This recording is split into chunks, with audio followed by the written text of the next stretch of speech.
Hello everyone, welcome to the subject planet. जैसे कि यहाँ पे हम प्रिपरेशन कर रहे हैं यूजीसी नेट पेपर 2 एजुकेशन के लिए, जिसमें हमने एक उड़ीसा लेक्चरर एग्जाम की एक सीरीज स्टार्ट की है। ऑलरेडी मैंने इसका कल एक सेशन अपलोड किया है, जिस 2021 जो शिफ्ट है 50 क्वेश्चंस को कल के सेशन में मैंने डिस्कस किया था और रेस्ट 50 क्वेश्चंस आज हम लोग यहाँ पे डिस्कस करेंगे। ठीक है, जिन लोगों ने भी अभी प्रीवियस के सेशंस नहीं देखे हैं इसके, तो प्लीज़ उसे प्लेलिस्ट में इसका चेकआउट करें। राइट, आ जाओ फिर इधर। क्वेश्चन नंबर 50 तक हम लोगों ने देख लिया था। आज 50 क्वेश्चंस और देखेंगे। उसके बाद इसका जो पीडीएफ है वो मैं टेलीग्राम पे आपको शेयर कर दूंगी। ठीक है, तो वहां से आप लोग क्वेश्चंस अपने नोट कर लेना। राइट, अभी आ जाओ सबसे पहले क्वेश्चन नंबर 51 से is divergent thinking ability is associated with. देखो यहाँ पे बात किसकी की जा रही है, दो तरीके की थिंकिंग होती है। एक होती है आपकी डाइवर्जेंट थिंकिंग, एक होती है आपकी कन्वर्जेंट थिंकिंग। ठीक है, डाइवर्जेंट थिंकिंग की बात करते हैं तो डाइवर्जेंट थिंकिंग का मतलब होता है एक ही प्रॉब्लम के जब आपके पास 10 सोल्यूशन होते हैं। ठीक है, हम क्या कर रहे हैं, एक प्रॉब्लम के 10 सोल्यूशन को फाइंड आउट कर रहे हैं, तो वो क्या है आपका डाइवर्जेंट थिंकिंग के अंदर आता है। ठीक है, जैसे एक प्रॉब्लम है, इसके कई सारे सॉल्यूशंस हैं, तो ये किसके अंदर आता है, डाइवर्जेंट थिंकिंग के अंदर आता है। कन्वर्जेंट थिंकिंग हम एक मतलब एक इसके सब जितने भी सॉल्यूशन है उसके लिए हम क्या कर रहे हैं, सिर्फ मतलब एक ही सॉल्यूशन, एक ही प्रॉब्लम के लिए सारे सॉल्यूशंस लेके आ रहे हैं। ठीक है, तो ये होता है आपका एक डाइवर्जेंट थिंकिंग, एक कन्वर्जेंट थिंकिंग। डाइवर्जेंट थिंकिंग जो है वो आपका एसोसिएटेड है विद द क्रिएटिव थिंकिंग। ठीक है, कौन किसके साथ एसोसिएटेड है, क्रिएटिव थिंकिंग के साथ ये एसोसिएटेड है। ठीक है, जस्ट सेकंड में थोड़ा सा इसको नेक्स्ट आ जाओ। Question number 52, experimental learning is advocated by humanistic, behavioristic, cognitive psychologist, gestalt psychologist. जो एक्सपेरिमेंटल लर्निंग है वो कौन एडवोकेट करता है, ह्यूमनिस्टिक जो अप्रोच एडवोकेट करता है, बिहेवियरिस्टिक अप्रोच एडवोकेट करता है, या फिर कॉग्निटिव साइकोलॉजिस्ट, या फिर गेस्टाल्ट साइकोलॉजिस्ट। अगर हम ह्यूमनिस्टिक की बात करते हैं तो ह्यूमनिज्म किस चीज पे फोकस करता है, ह्यूमन की वैल्यूज पे, ह्यूमन की जो डिग्निटी है, मतलब ओवरऑल कह सकते हो यहाँ पे सेल्फ एक्चुअलाइजेशन की बात की जाती है। जब हम बात करते हैं बिहेवियरल की, तो बिहेवियरल जो अप्रोच है वहां पे लर्निंग क्या होती है, learning studies changes in a behaviour. मतलब यहाँ पे पर्सन क्या, जो भी पर्सन है उसके अंदर क्या होते हैं, उसके बिहेवियर के अंदर, उसके बिहेवियर में यहाँ पे चेंज आते हैं। मतलब वो जो पर्सन है वो डायरेक्ट एक्सपीरियंस करता है। ठीक है, डायरेक्ट एक्सपीरियंस होता है उसका इन्वायरमेंट के साथ, जिससे उसके बिहेवियर में यहाँ पे चेंजेस आते हैं। ठीक, गेस्टाल्ट साइकोलॉजिस्ट जो है, जो गेस्टाल्ट साइकोलॉजिस्ट में क्या होता है, यहाँ पे बोला जाता है whole of anything is greater than its part. ठीक है, ये चीज ध्यान रखना, गेस्टाल्ट साइकोलॉजिस्ट में क्या है, ये एम्फेसाइज करता है whole of anything is greater than its part. मतलब ये बात करता है कि होल की बात करता है यहाँ पे। ठीक, लेकिन हम यहाँ पे एक्सपेरिमेंटल लर्निंग की बात कर रहे हैं। जब हम एक्सपेरिमेंटल लर्निंग की बात करते हैं तो यहाँ पे कौन आता है आपका, इसको कौन एडवोकेट करता है, कॉग्निटिव साइकोलॉजिस्ट इसको एडवोकेट करते हैं, जहाँ पे मेंटल थिंकिंग है ना, मतलब मेंटल जो भी चीजें होती हैं वो यहाँ पे आती हैं आपकी। ठीक है, नेक्स्ट आ जाओ, एक्सटिंक्शन इज अ कंसेप्ट। जब आप यूनिट 3 में जाओगे वहां पे जो पावलोव की कंडीशनिंग है, ठीक है, मैंने डिस्कस किया है, अभी हम लोगों ने कवर भी किया है यूनिट 3 को। वहां पे जो पावलोव की कंडीशनिंग है वहां पे कई सारे टर्म्स आते हैं आपके। ठीक है, एक्सटिंक्शन आता है, स्पॉन्टेनियस रिकवरी आता है ना, ऐसे करके कई सारे टर्म्स आते हैं। तो एक्सटिंक्शन, विलुप्ति, विलुप्ति ये जो कंसेप्ट है वो किसके साथ रिलेटेड है, ये किसके साथ रिलेटेड है, आपकी कंडीशनिंग के साथ रिलेटेड है। ठीक है, हम जब क्या कर देते हैं, कंडीशनिंग कर देते हैं। ठीक है, इस कंसेप्ट के साथ ये एक्सटिंक्शन रिलेटेड है। Next question, creativity refers to. यहाँ पे क्या बोल रहा है, ये जो क्रिएटिविटी है, अभी हम लोगों ने एक क्रिएटिविटी का क्वेश्चन ऊपर भी किया था। ये आपके यूजीसी नेट का जो पेपर हुआ था, प्रीवियस ईयर के जो पीवाईक्यूज हैं वहां पे डायरेक्ट क्वेश्चन पूछा गया हुआ था। ठीक है, क्रिएटिविटी से, क्रिएटिविटी रिफर्स टू क्या रिफर करता है, क्रिटिकल थिंकिंग को रिफर करता है, या फिर आपकी कन्वर्जेंट थिंकिंग को रिफर करता है, या फिर डाइवर्जेंट थिंकिंग को रिफर करता है। दो तरीके की थिंकिंग होती है, एक होती है कन्वर्जेंट, एक होती है डाइवर्जेंट। डाइवर्जेंट थिंकिंग मैं फिर से एक्सप्लेन कर दे रही हूँ। डाइवर्जेंट थिंकिंग वो थिंकिंग होती है जिससे हम एक प्रॉब्लम के कई सारे सॉल्यूशंस को फाइंड आउट कर सकते हैं, और कन्वर्जेंट थिंकिंग वो थिंकिंग होती है बहुत सारे सॉल्यूशन से हम एक ही पॉइंट पे आते हैं। ठीक है, हम ये देखो इसका फिगर ऐसा है, हम एक ही पॉइंट पे आ रहे हैं, और यहाँ पे डाइवर्जेंट में क्या होते हैं, एक पॉइंट से हम कई सारे पॉइंट्स पे जाते हैं। ठीक है, ये होता है डाइवर्जेंट थिंकिंग। तो जब क्रिएटिविटी की बात करते हैं, क्रिएटिविटी किसके साथ रेफर करता है, तो हमारी डाइवर्जेंट थिंकिंग के साथ रेफर करता है। ठीक है, zone of proximal development, Vygotsky का आप लोगों ने पढ़ा होगा, ठीक है, यूनिट 3 में ही। वहां पे इन्होंने जेडपीडी के लिए फेमस है, जो वाइगोत्स्की है वो जेडपीडी के लिए फेमस है। उन्होंने जोन ऑफ प्रॉक्सिमल डेवलपमेंट की बात की है, मतलब एक ये जोन है और एक ये जोन है। ठीक है, ये वो जोन है जहां बच्चे अपने आप से किसी चीज को सॉल्व कर सकते हैं। ठीक है, मतलब एक ऐसा जोन जहां पे बच्चा खुद से सीख सकता है।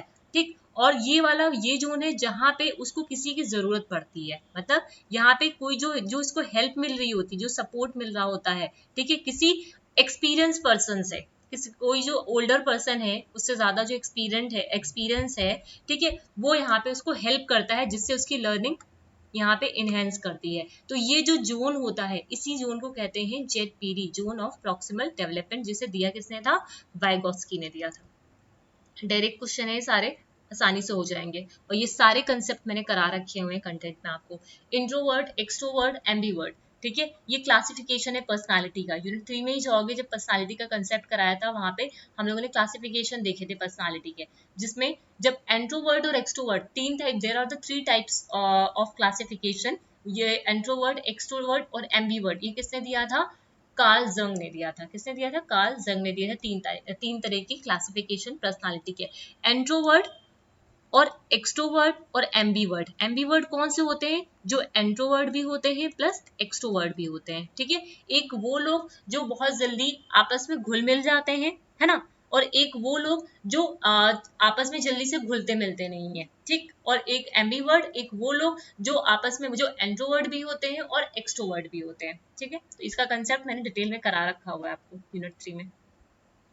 नेक्स्ट आ जाओ, which of the following does not pertain to the personality classification conceived by the Thorndike, मतलब इसमें बताना है does not pertain to the personality classification conceived by the Thorndike. Thorndike ने जब पर्सनालिटी की बात करते हैं तो तीन तरह के क्लासिफिकेशन दिए थे, जिसे बताना है कि कौन सा नहीं है। ठीक है, concrete thinkers, ideas thinker, idea thinker, abstract thinkers और इंटेलिजेंट थिंकर्स। तो कौन सा नहीं होगा इसमें, इंटेलिजेंट थिंकर्स, ये इसका नहीं होगा। इन्होंने तीन तरह की क्लासिफिकेशन दिए थे, ठीक है, पर्सनालिटी से, जिसमें अब्स्ट्रैक्ट थिंकर के बारे में बात की थी, आइडिया थिंकर्स के बारे में बात की थी और कंक्रीट थिंकर्स के बारे में बात की थी।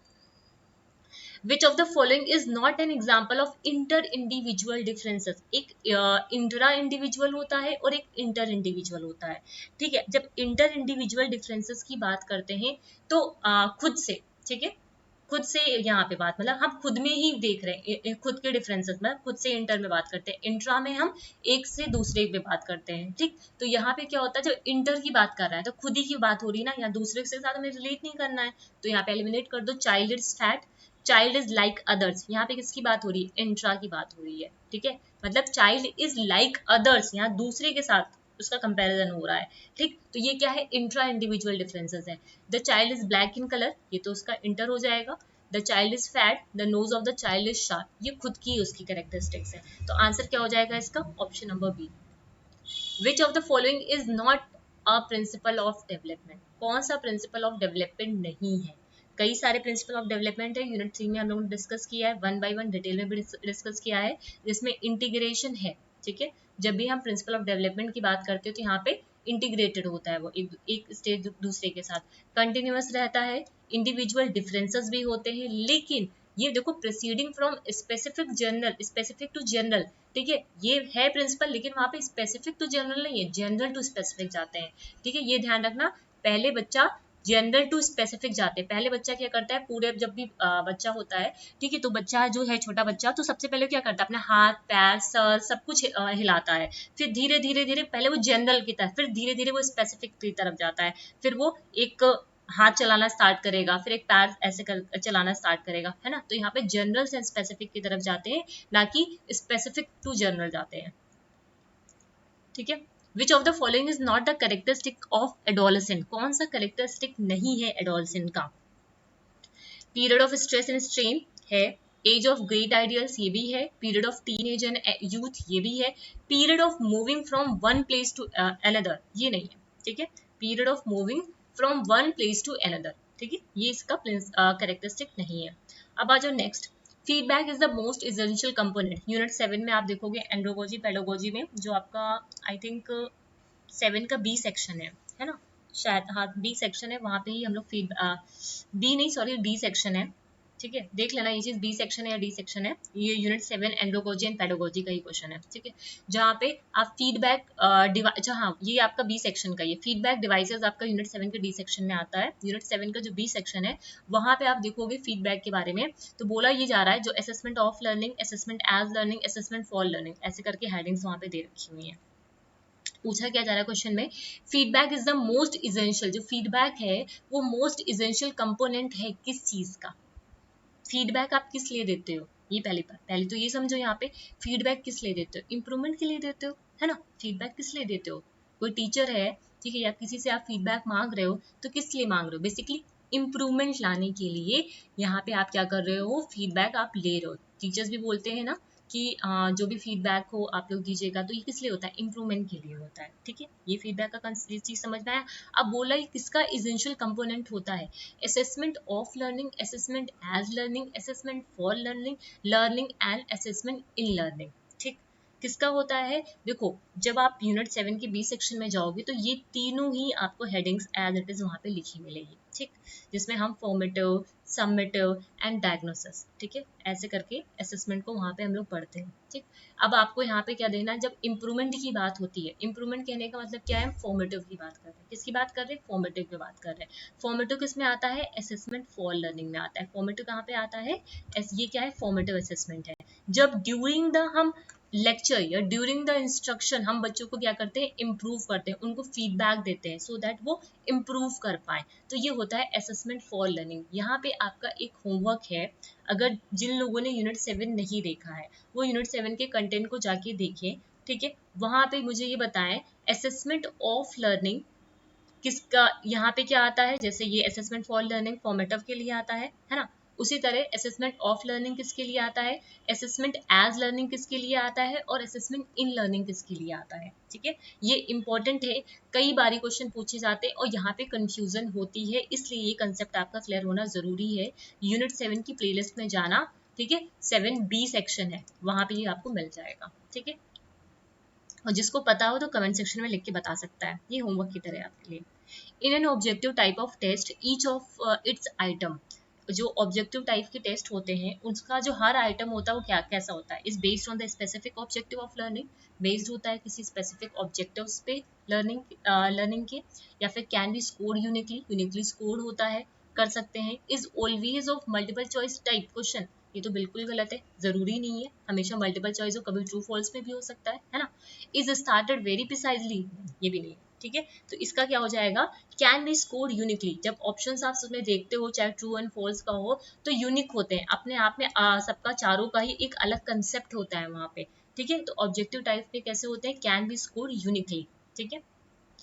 For facilitating comprehensive assessment for learning, a student portfolio should contain, unit 7 से है, ठीक है। हमें क्या करना है, कॉम्प्रिहेंसिव असेसमेंट करना है लर्निंग का, तो स्टूडेंट का जो पोर्टफोलियो होता है, पोर्टफोलियो का एक पूरा कंसेप्ट ही मैंने वहां पर डिस्कस किया है आपके साथ यूनिट 7 में।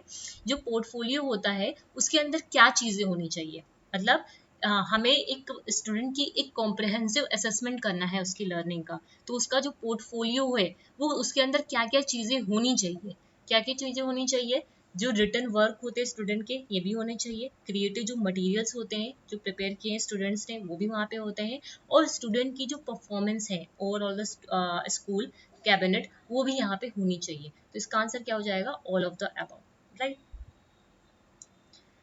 Then Lena is assessing deeply how well her lesson has achieved instructional objective. Lena is using assessment as diagnostic assessment या फिर फॉर्मेटिव असेसमेंट, समेटिव असेसमेंट या फिर कॉग्निटिव असेसमेंट। तो आंसर इसका क्या होगा आपका, समझो पहले क्वेश्चन को यहाँ पे, जैसे आपने देखा how Leena is assessing deeply how well her lesson, ठीक है, उसका जो लेसन है, ठीक है, हर lesson has achieve instructional objective, ठीक है, उसने जो लेसन टीच किया है उसने कितना किस हद तक वो जो इंस्ट्रक्शनल ऑब्जेक्टिव है उसको अचीव किया है या नहीं किया है, उसके लिए भी वो कौन सा असेसमेंट यूज करेगी, ठीक है, क्वेश्चन समझ में आया। वो अपना जो लेसन प्लान है उसका उसको एसेस करना, मतलब वो देखना चाहती है ये लेसन प्लान जो है वो कितना, उसने कितना ज्यादा, मतलब किस हद तक वो जो इंस्ट्रक्शनल ऑब्जेक्टिव है उसको वो अचीव कर पाया है या फिर नहीं कर पाया है, इस चीज को वो चेक करना चाह रही है। तो वो डायग्नोस्टिक यूज करेगी असेसमेंट, समेटिव करेगी, फॉर्मेटिव करेगी या फिर कॉग्निटिव करेगी। तो यहाँ पे वो कौन सा यूज करेगी, डायग्नोस्टिक का यूज करेगी। ठीक है, स्ट्रेंथ और वीकनेस चेक करेगी यहाँ पे। ठीक है, वो किसका यूज करेगी, क्योंकि वो लेसन्स की बात की जा रही है, अपने लेसन्स को वो देखना चाह रही है यहाँ पे। ठीक, लेकिन उसी जगह अब वो जब अगर टीच कर रही हो क्लासरूम में, उस टाइम पे उस चीज अगर वो फीडबैक लेना चाह रही हो या फिर अचीवमेंट चेक करना चाह रही हो, ठीक है, तो उस टाइम पे जो असेसमेंट वो करेगी जब क्लासरूम में वो पढ़ा रही हो ड्यूरिंग द टीचिंग, तो उस टाइम पे क्या हो जाएगा इसका आंसर, ड्यूरिंग द टीचिंग जब होगा तो फॉर्मेटिव असेसमेंट हो जाएगा यहाँ पे। ठीक है, समझ में आ रही चीजें। फिर आ जाओ next, a set of rules a teacher can employ for assessing the quality of student work. ठीक है, कुछ सेट ऑफ रूल्स हैं जो टीचर एम्प्लॉय करता है टीचर्स स्टूडेंट के वर्क की क्वालिटी को चेक करने के लिए। तो क्या होगा यहाँ पे, रिलायबिलिटी चेकलिस्ट होगी या फिर स्टैंडर्डाइजेशन रूल्स होंगे या फिर टेबल ऑफ स्पेसिफिकेशन होगा या फिर स्कोरिंग रूब्रिक होगा। क्या आंसर हो जाएगा, सेट ऑफ रूल्स है यहाँ पे, कीवर्ड्स, ये कीवर्ड है सेट ऑफ रूल्स। ठीक है, तो सेट ऑफ रूल जब भी देख लो तो ध्यान रखना यहाँ पे स्कोरिंग रूब्रिक नहीं होगा। स्कोरिंग रूब्रिक क्यों नहीं होगा, क्योंकि यहाँ पे कैटेगरीज होती है, कुछ कैटेगरीज होती है, उसके अगेंस्ट में हम उसको क्या करते हैं, चेक करते हैं। ठीक, तो ये तो होगा नहीं, रिलायबिलिटी चेकलिस्ट हो नहीं सकता, स्टैंडर्डाइजेशन जो रूल्स होते हैं ये भी नहीं आएंगे यहाँ पे। बचेगा क्या है आपके पास, टेबल ऑफ स्पेसिफिकेशन। जब भी टीचर कोई सेट ऑफ रूल्स को अप्लाई करता है, ठीक है, सेट ऑफ रूल, जब भी टेबल ऑफ स्पेसिफिकेशन होगा वहाँ पे कुछ सेट ऑफ रूल्स होता है, तो ये अपना कीवर्ड लिख लेना कॉपी में। तो यहाँ पे आंसर क्या हो जाएगा आपका, table of specification. Which of the following is not a correct statement, कौन सा इसमें से करेक्ट स्टेटमेंट नहीं है। पहली चीज, दो कंसेप्ट है यहाँ पे, एक है वैलिडिटी, जस्ट अ सेकेंड,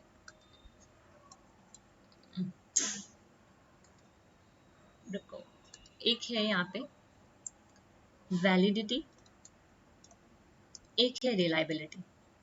ठीक है, दोनों को मैं डिस्कस कर चुकी हूँ आप लोग के साथ यूनिट 6 में। ठीक है, कंसेप्ट उठा के देखिएगा, वहाँ पे मैंने इस चीज़ को बहुत हाईलाइट करके समझाया भी है।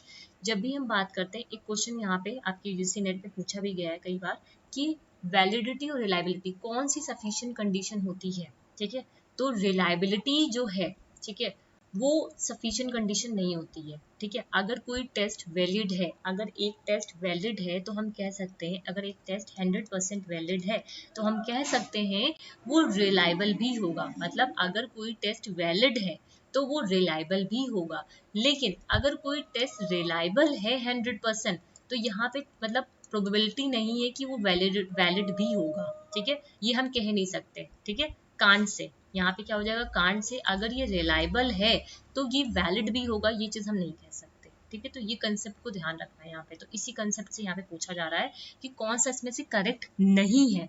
ठीक है, पहला क्या है, a test can be reliable without being valid, हो सकता है। ठीक है, कौन सा नहीं है करेक्ट ये पूछा है यहाँ पे। ठीक है, फिर a test can be valid, तो एक टेस्ट वैलिड नहीं हो सकता है विदाउट बीइंग रिलायबल। ठीक है, एक टेस्ट जो है जो वैलिड नहीं हो सकता बिना रिलायबल हुए। ठीक, फिर है a test can be reliable and valid both, ये भी सही है, दोनों हो सकते हैं। A test can be valid without being reliable, ये भी। ठीक, तो कौन सा इसमें नॉट करेक्ट स्टेटमेंट बोला जा रहा है, तो नॉट करेक्ट कौन सा होगा, ये ऑप्शन नंबर बी। ठीक है, a test can be valid, ठीक है, एक टेस्ट जो है वो वैलिड नहीं है हो सकता विदाउट बीइंग रिलायबल। नेक्स्ट आ जाओ, इवैल्यूएशन। इवैल्यूएशन ये भी यूनिट 7 में आप देखोगे, इवैल्यूएशन, मेजरमेंट, असेसमेंट, ऐसे करके 3 कंसेप्ट मैंने वहाँ पे डिस्कस किए हैं। इवैल्यूएशन जो है वो किस चीज़ के लिए है, सिस्टम ऑफ एग्जामिनेशन के लिए, ऑब्जर्वेशन ऑफ इंटेलिजेंस के लिए, अवॉर्डिंग ग्रेड्स के लिए है या फिर वैल्यू जजमेंट के लिए। इवैल्यूएशन आप क्यों करते हो, जजमेंट देने के लिए करते हो। ठीक है, तो option number D should be the right answer here. Continuous and comprehensive evaluation में जो CCE है उसका मतलब क्या है, वहाँ इवैल्यूएशन ऑफ कॉग्निटिव एस्पेक्ट या फिर इवैल्यूएशन ऑफ अफेक्टिव एस्पेक्ट या फिर evaluation of both cognitive and affective aspect या फिर evaluation of cognitive affective and conative aspect, ये तीनों ही एस्पेक्ट को कवर करता है CCE आपका, cognitive, affective and conative aspect. इस चीज को ध्यान रखना, ये तीनों ही एस्पेक्ट को यहाँ पे ये कवर करता है। Which of the following, question number 69 says which of the following statement of test is not correct. ठीक है, कौन सा स्टेटमेंट जो है टेस्ट का वो करेक्ट नहीं है। A test can be standardize, हो सकता है, बिल्कुल हो सकता है, करते ही स्टैंडर्डाइज क्वांटिटेटिव होता है वो आपका। ठीक है, a teacher can made a test, बिल्कुल सेल्फ मेड टेस्ट भी होते हैं आपके। फिर है a norm reference test can be use by the teacher, बिल्कुल एक जो नॉन एक होता है रेफरेंस टेस्ट, एक होता है नॉन रेफरेंस टेस्ट, दोनों के बीच का डिफरेंस आपको पता होना चाहिए।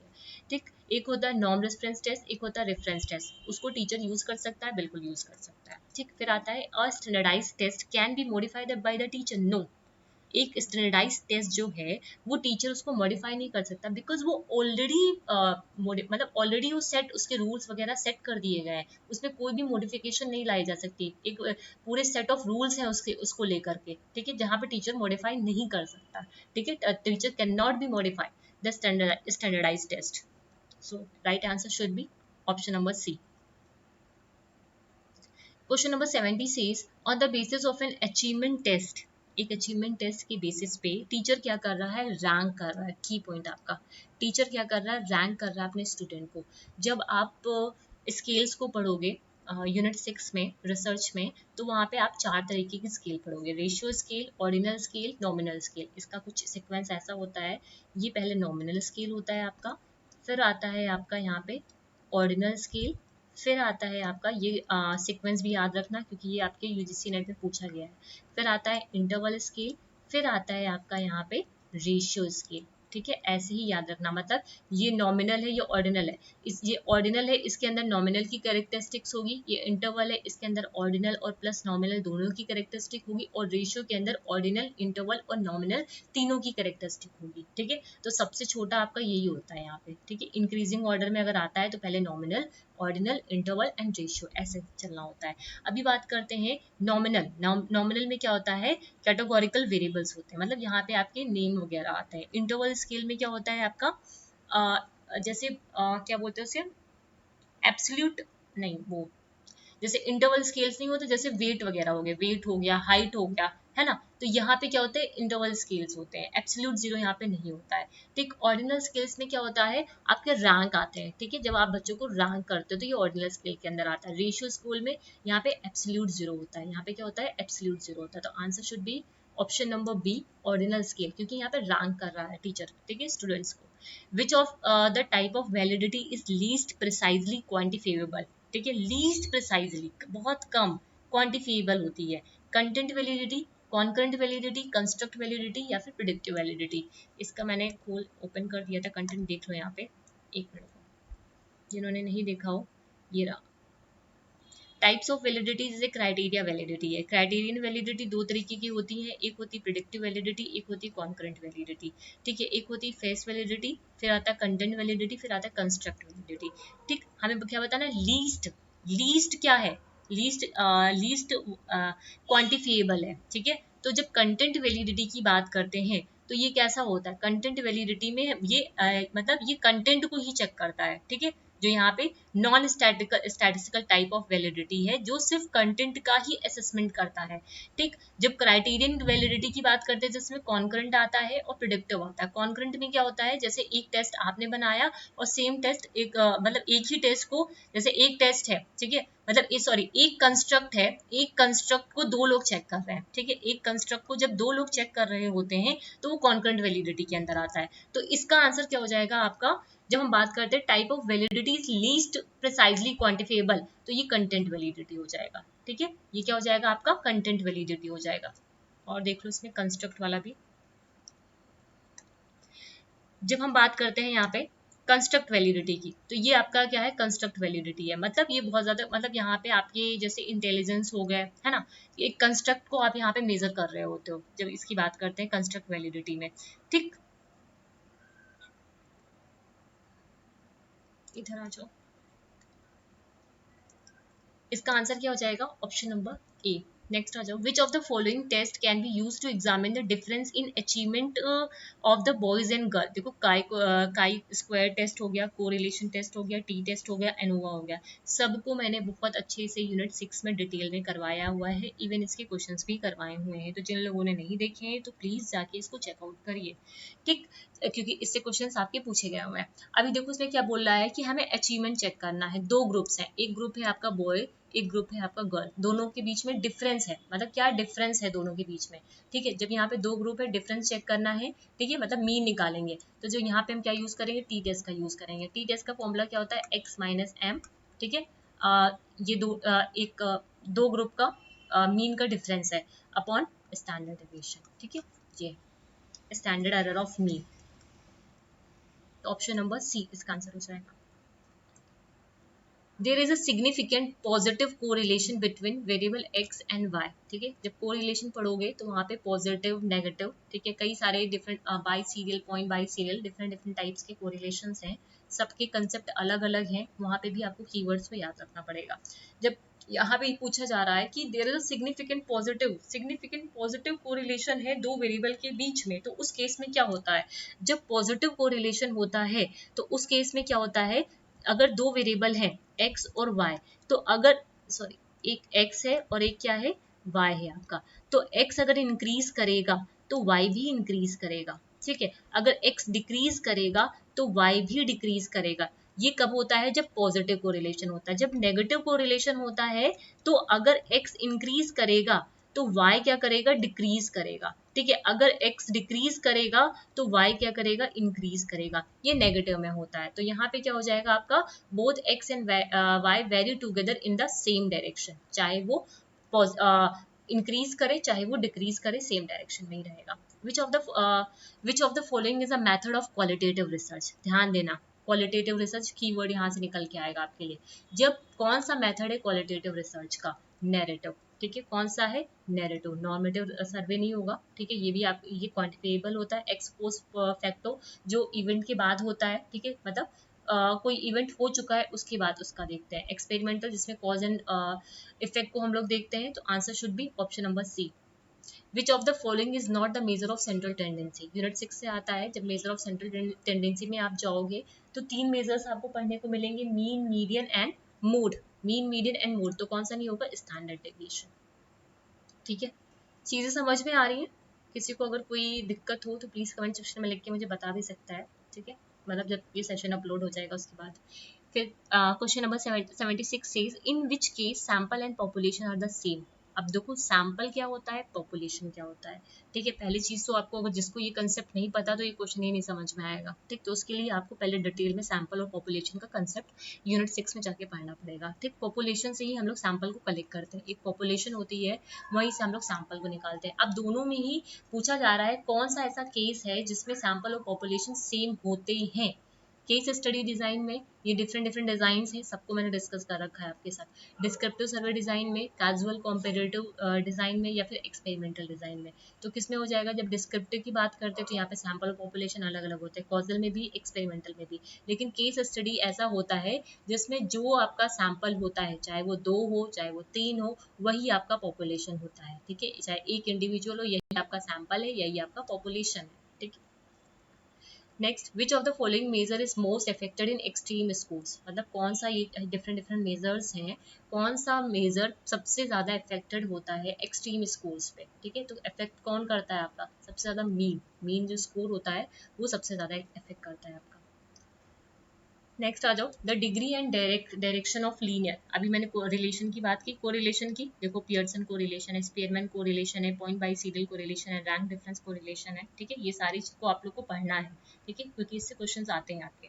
Degree and direction of linear relation, की पॉइंट यहाँ पे क्या है, सबसे बड़ा, direction of linear relation between the two variables. जब लीनियर की बात कर देते हैं तो यहाँ पे कंटिन्यूअस आ जाता है, ठीक है। तो ये किसके अंदर आ जाएगा, जो प्रोडक्ट मोमेंट कोरिलेशन है पियर्सन का, वो हो जाएगा यहाँ पे, ठीक है। पियर्सन का कोरिलेशन। स्पीयरमैन की बात करेंगे तो रैंक ऑर्डर आता है, पॉइंट बाई सीरियल में क्या होता है, एक आपका कंटिन्यूअस होता है, एक आपका डाइकोटोमस होता है, ठीक है, फिर रैंक डिफरेंस होता है, ठीक है। नेक्स्ट आ जाओ, question number 79, a research conducted by the classroom teacher to improve the performance. ठीक है, जब भी ध्यान रखो ये एक्शन रिसर्च है, अप्लाइड रिसर्च है, बेसिक रिसर्च है। ठीक है, बेसिक बोलो, फंडामेंटल बोलो या फिर प्योर बोलो, इसके अलग अलग नाम है। जब एक रिसर्च क्लासरूम में कंडक्ट करता है कोई टीचर, ये कीवर्ड है इसका। ठीक है, क्लासरूम में हो रहा है और कौन कर रहा है, टीचर कर रहा है टू इम्प्रूव द परफॉर्मेंस। तो यहाँ पे हमेशा एक्शन रिसर्च होती है। एक्शन रिसर्च एक लोकल लेवल पे होती है। ठीक है, इसकी पीडी से एक साइकिल है, वो भी आपको ध्यान रखना है यहाँ पे। ठीक, तो ये एक्शन रिसर्च लोकल लेवल पे होती है, ज्यादातर क्लासरूम में टीचर इसका यूज करते हैं बच्चों की परफॉर्मेंस को इम्प्रूव कराने के लिए। तो ये कीवर्ड है आपका एक्शन रिसर्च का। जब अप्लाइड रिसर्च की बात करते हैं तो ये एक लार्ज लेवल पे होती है। ठीक है, ये एक बड़े लेवल पे इसको अप्लाई किया जाता है। बेसिक रिसर्च जहाँ पे थ्योरी का डेवलपमेंट होता है। ठीक है, नेक्स्ट आ जाओ, काशी एक्सपेरिमेंटल डिजाइन। जब आप लोग एक्सपेरिमेंटल रिसर्च डिजाइन पढ़ोगे तो वहाँ पे 3 डिजाइन आपको पढ़ने को मिलेंगी। काशी एक्सपेरिमेंट है, ट्रू एक्सपेरिमेंट है, ऐसे करके 3 डिजाइन और आपको उसी की क्लासिफिकेशन में पढ़ने के लिए मिलेगी यूनिट 6 में। जब काशी एक्सपेरिमेंटल डिजाइन की बात करते हैं तो यहाँ पे क्या होता है, यहाँ पे हम क्या करते हैं कि जितने भी स्टूडेंट्स हैं क्लास में उनको हम एक साथ ले लेते हैं। ठीक है, मतलब यहाँ पे रैंडमाइजेशन नहीं होता है यहाँ पे। ठीक है, यहाँ पे रैंडमाइजेशन नहीं होता, जो भी क्लास के जो भी स्टूडेंट्स हैं उनको हम सेलेक्ट कर लेते हैं अपनी स्टडी के लिए यहाँ पे। ठीक है, नेक्स्ट आ जाओ, which of the following is not NEP 2020 policy of pedagogical and circular restructuring of school education.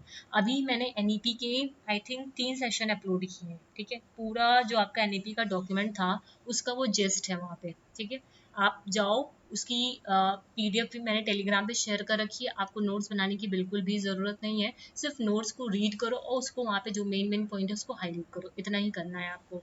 ठीक, तो इसमें जब आप NEP 2020 का पूरा फाउंडेशन देखोगे तो वहाँ पे बताना है आपका कौन सा इसमें से नहीं आता है। ठीक है, नहीं पूछा ना, एक बार, which of the following is not NEP 2020 policy of pedagogical and circular restructuring of school education. Foundational literacy है, प्रिपरेटरी स्टेज है, मिडिल स्टेज है, हायर सेकेंडरी स्टेज वहाँ पे नहीं है, सेकेंडरी स्टेज है। ठीक है, और उसके अंदर बहुत सारी चीज़ें हैं जो आपकी पेपर 1 एंड पेपर 2 दोनों के लिए इंपॉर्टेंट हो जाती हैं।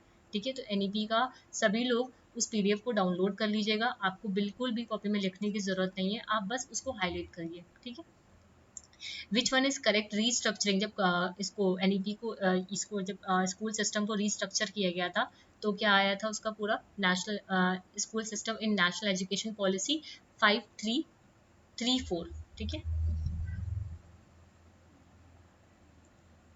फिर नेक्स्ट आ जाओ, Kothari commission report was entitled as. ठीक है, ये जो कोठारी कमीशन रिपोर्ट है उसका क्या इन टाइटल, द टाइटल क्या था, एजुकेशन एंड नेशनल डेवलपमेंट। ये कुछ फैक्चुअल क्वेश्चन है जो आपको याद होने चाहिए, इजी भी है, बहुत इजी है, जो आप हो सकता है आप सभी को आते भी हो ये। Next, the right to free and compulsory education act 2009 has been inserted in education in Indian Constitution। कब इंसर्ट किया गया था, किसके तहत इसको इंसर्ट किया गया था, आर्टिकल 21A के तहत इसको इंसर्ट किया गया था।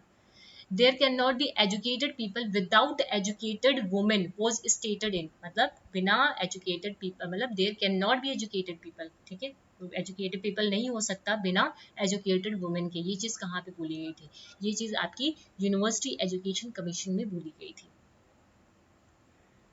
Question number 86 says which are not the main component of समग्र शिक्षा स्कीम। समग्र शिक्षा जो स्कीम है आपकी उसमें से कौन सा कंपोनेंट नहीं है यहाँ पे, universal access infrastructure development and retention है यहाँ पे। ठीक है, इंक्लूसिव समग्र शिक्षा का ये जो मैंने एक आई थिंक इसका कुछ कंटेंट टेलीग्राम पे शेयर किया हुआ है, आप लोग देखिएगा, अगर टेलीग्राम पे मिलता है तो ठीक है, अदरवाइज मैं इसका कंटेंट शेयर भी करूंगी आपको। और मैंने शायद समग्र शिक्षा यूनिट 2 में या फिर कंटेंट में कहीं पे करवाया हुआ है समग्र शिक्षा का थोड़ा सा part. Inclusive education teacher salary भी है यहाँ पे इसका component, quality education and digital initiative भी है, वुमेन एंड स्किल एजुकेशन नहीं है। ठीक है, वुमेन एंड स्किल एजुकेशन नहीं है। नेक्स्ट, विच कमीशन सजेस्टेड साइलेंट मेडिटेशन। ठीक है, जो साइलेंट मेडिटेशन है वो एक पार्ट है मोरल वैल्यूज का, तो कौन से कमीशन ने इस चीज को सजेस्ट किया है, आपके सेकेंडरी एजुकेशन कमीशन ने इस चीज को सजेस्ट किया है यहाँ पे। Which of the following is not the aim of Rashtriya Uchchatar शिक्षा अभियान, रूसा, सुना होगा आप लोगों ने रूसा, आप मुझे कमेंट सेक्शन में कोई लिख के बताना, रूसा मैंने करवाया भी हुआ है आप लोगों को, कि रूसा ये कब आया था, क्योंकि ये आपकी यूजीसी नेट में पूछा भी हुआ है। कौन सा एम नहीं है रूसा का? improve the overall quality of existing state institution, ये है। Ensure academic and examination reform in higher educational institution, बिल्कुल ये भी है क्योंकि उच्चतर शिक्षा है यहाँ पे। Improve equity in secondary education, नहीं ये नहीं है यहाँ पे, ठीक है, तो ये यहाँ पे मतलब ये इसका ऑप्शन सही है, नॉट द एम पूछा है ना, तो ये ऑप्शन सही है आपका, option number C, improve the equity in the higher education, तो ये इसके कंपोनेंट हैं यहाँ पे। और कौन सा इसमें से पूछा नॉट, कौन सा एम नहीं है, तो ये एम नहीं है, answer should be option number C.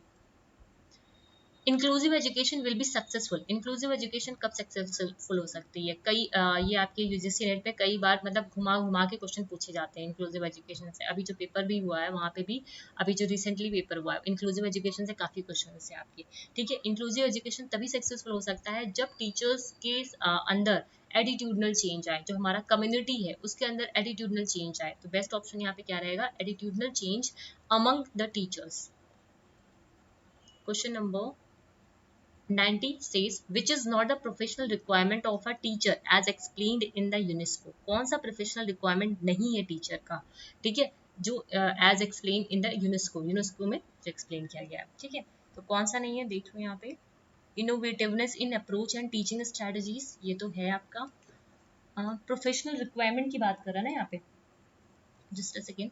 Justice to the profession ये भी है, mastery of the subject and competency in teaching ये भी है, कौन सा नहीं है ऐसे पूछ रहा ना। Provision of adequate financial facilities to teacher, ये तो है आपका, नहीं एक मिनट यहाँ पे कंफ्यूजन है।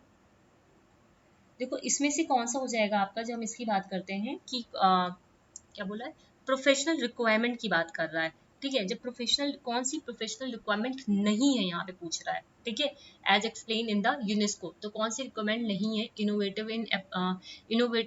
Innovativeness in approach and teaching strategy, ये तो है यहाँ पे।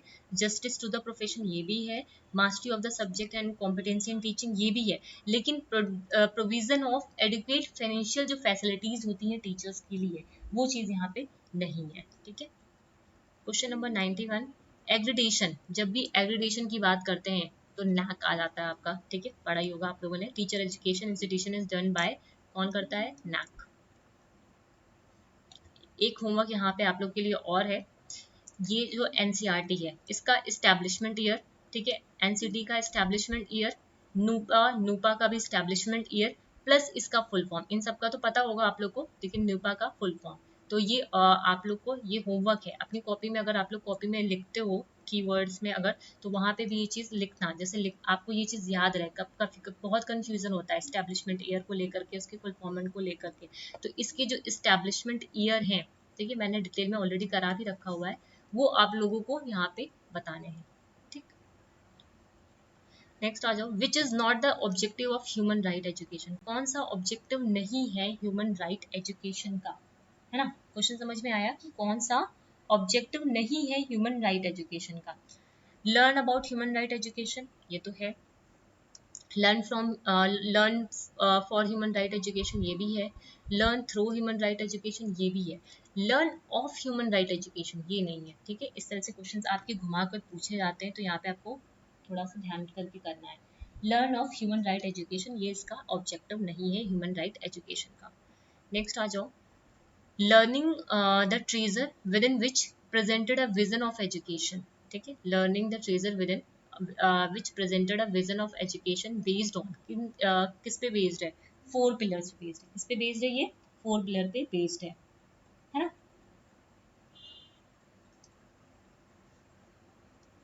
4 पिलर्स पे ये बेस्ड है, ठीक है। Question number 93, question number 94, question number 94 पे आ जाओ, which one of the following is not a definite list of life skill, ठीक है, कौन सा इसमें से डेफिनेट लिस्ट नहीं है लाइफ स्किल का। अभी आपका रिसेंटली लाइफ स्किल आपका यूजीसी में ऐड हुआ है, इससे रिलेटेड मैंने आपको कंटेंट भी टेलीग्राम पे शेयर किया हुआ है, तो जिन लोगों ने नहीं देखा हो टेलीग्राम पे जा करके इसका कंटेंट प्लीज देख लेंगे, ठीक है, इंपॉर्टेंट है।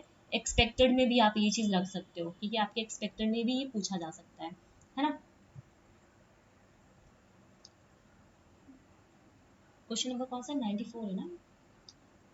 हाँ 94 में आ जाओ। क्वेश्चन नंबर में क्या पूछ रहा है 94 में कि which one of the following is not a definite list. Definite list नहीं है लाइफ स्किल्स का, ठीक है। तो कौन सा हो जाएगा इसमें? इंटरपर्सनल एंड कम्युनिकेशन स्किल ये तो है, decision making and problem solving ये भी है ना, पर्सनालिटी डेवलपमेंट स्किल ये भी है, personal skill and self awareness ये नहीं है यहाँ पे, ठीक है, ये नहीं है यहाँ पे। Next question, question number 95, ICT stand for information and communication technology, ठीक है, ये बताने की जरूरत नहीं होनी चाहिए।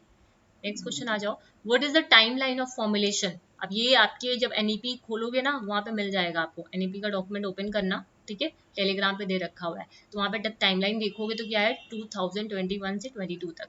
Next, which one is not the goal of परख। अब यहाँ पे होमवर्क है, परख के बारे में मैं ऑलरेडी करा चुकी हूँ आप लोगों को, ठीक है। परख का फुल फॉर्म क्या है ये मुझे आप लोग लिख के कमेंट सेक्शन में बताइएगा, और उसका कंटेंट भी मैंने शेयर कर रखा हुआ है टेलीग्राम पे आपके लिए, ठीक। तो बोल रहा कौन सा गोल नहीं है ना, क्या बोल रहा है कि कौन सा गोल परख का नहीं है, देख लो यहाँ पे।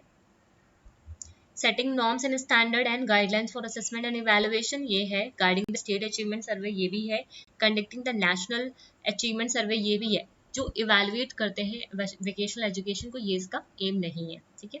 परख का फुल फॉर्म क्या है पता होना चाहिए, एक्सपेक्टेड है आपकी पेपर 1 के लिए। क्वेश्चन नंबर 98 पे आ जाओ, in NEP 2020 the NCTE to be restructured as, ठीक है, फिर से मतलब रीस्ट्रक्चर्ड एनसीटी को फिर से रीस्ट्रक्चर मतलब किस पे करेक्ट किया जाएगा, मतलब एनईपी जो 2020 है यहाँ पे जो एनसीटी है to be restructured as professional standard setting body PSSB, ठीक है। ये चीज आप एनईपी में, एनईपी का डॉक्यूमेंट बहुत इंपॉर्टेंट है, एक एक लाइन इसकी इंपॉर्टेंट है, उसको रीड करिएगा, ठीक है। प्रोफेशनल स्टैंडर्ड सेटिंग बॉडी में रीस्ट्रक्चर किया जाएगा इसको। नेक्स्ट आ जाओ, क्वेश्चन नंबर 99, अब ये जो टीचिंग लर्निंग एक्टिविटीज हैं, देखो ये है तो इजी, ठीक है, जो टीचिंग लर्निंग एक्टिविटीज हैं इसको अप्रोप्रिएट ऑर्डर में रखना है। देख लो सबसे पहले क्या आएगा यहाँ पे, सबसे पहले आप ऑब्जेक्टिव को सेट करोगे, है ना, फिर जो प्रीवियस नॉलेज असेसमेंट है वो करोगे, फिर प्रेजेंट करोगे लर्निंग मटेरियल को, फिर आप एसेस करोगे लर्निंग आउटकम को। देख लो इसमें से कौन सा जाएगा, ऑप्शन नंबर बी, ठीक है, इजी है ये, अपने सेंस ऑफ माइंड से आप कर सकते हो इसको। लास्ट क्वेश्चन है आज का, what are the checks and balances available in the society for regulating social behavior of people। मतलब क्या चेक और बैलेंसेस अवेलेबल है सोसाइटी में जो सोशल बिहेवियर है पीपल के को रेगुलेट करने के लिए। तो क्या हो जाएगा इसका आंसर आपका, इसमें हो जाएगा option number 1 and option number 2, mores folkways and institutions enacted laws and punishment, ठीक है। तो answer should be option number A, right. तो ये है आपका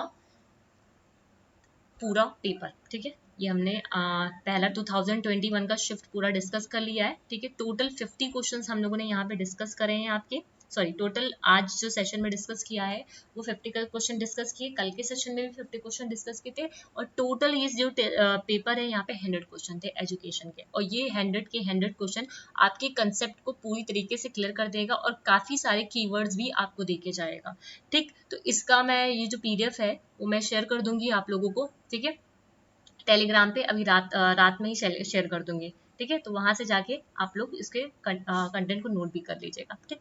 उम्मीद करती हूँ जो भी सेशंस हैं आपके लिए यूजफुल होंगे, आप लोग भी अपनी प्रिपरेशन कर रहे होंगे।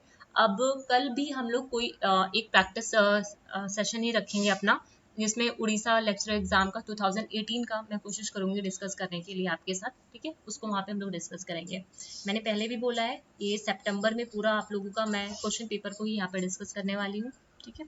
अगर वीडियोस इन्फॉर्मेटिव लगे तो चैनल को सब्सक्राइब करिएगा, शेयर करिएगा अपने फ्रेंड्स के साथ, और कोई अगर फीडबैक हो या फिर कोई क्वेरी हो, है ना, उसे कमेंट सेक्शन में लिख के आप बता सकते हो। एंड जिन लोगों ने भी अभी तक टेलीग्राम को ज्वाइन नहीं किया है तो please do join the Telegram because वहाँ पे मैं काफ़ी सारी इंपॉर्टेंट चीज़ें शेयर करती हूँ, जो लोग हैं वहाँ पे वो चीज़ें देख सकते हैं, ठीक है। और जितने भी करंट अफेयर से रिलेटेड होती है, मतलब स्पेशली आपको पेपर 1 में वो हेल्प करेंगी, ठीक है। और जो भी अपडेट्स वगैरह होती है वो तो मैं टेलीग्राम पे देती ही रहती हूँ, ठीक। So thank you everyone.